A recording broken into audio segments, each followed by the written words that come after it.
ડભોઈમાં કરોડોના ખર્ચે બનેલો સુએજ ટ્રીટમેન્ટ પ્લાન્ટ મહિનાઓથી બંધ. ધારાસભ્ય શૈલેષ મહેતાની રજૂઆત બાદ કલેક્ટર એક્શન મોડમાં.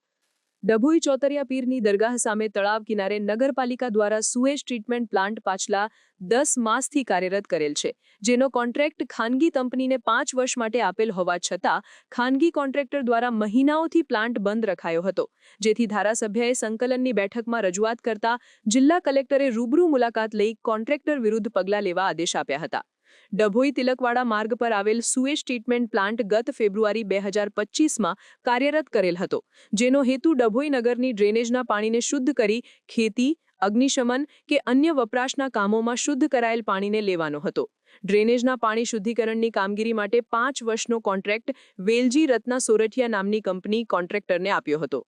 કોન્ટ્રાક્ટ મળ્યા બાદ પ્લાન્ટ શરૂ તો કરાયો, પણ ગણતરીના દિવસોમાં જ કોન્ટ્રાક્ટર દ્વારા ઉદાસીન વલણ અપનાવી લેતા મહિનાઓથી કરોડોના ખર્ચે કાર્યરત થયેલ પ્લાન્ટ બંધ અવસ્થામાં હતો, જેની પાલિકા પ્રમુખ, ચીફ ઓફિસર સહિત ધારાસભ્યએ પણ રજૂઆતો કરવા છતાં કોન્ટ્રાક્ટર દ્વારા ધ્યાન અપાયેલ નહીં, જેથી વિફરેલા ધારાસભ્ય શૈલેષભાઈ મહેતાએ સંકલનમાં રજૂઆત કરી હતી, જેની નોંધ લઈ જિલ્લા કલેક્ટર સ્થળ નિરીક્ષણ માટે ડભોઈ ખાતે સુએજ પ્લાન્ટ પર આવી પહોંચ્યા હતા.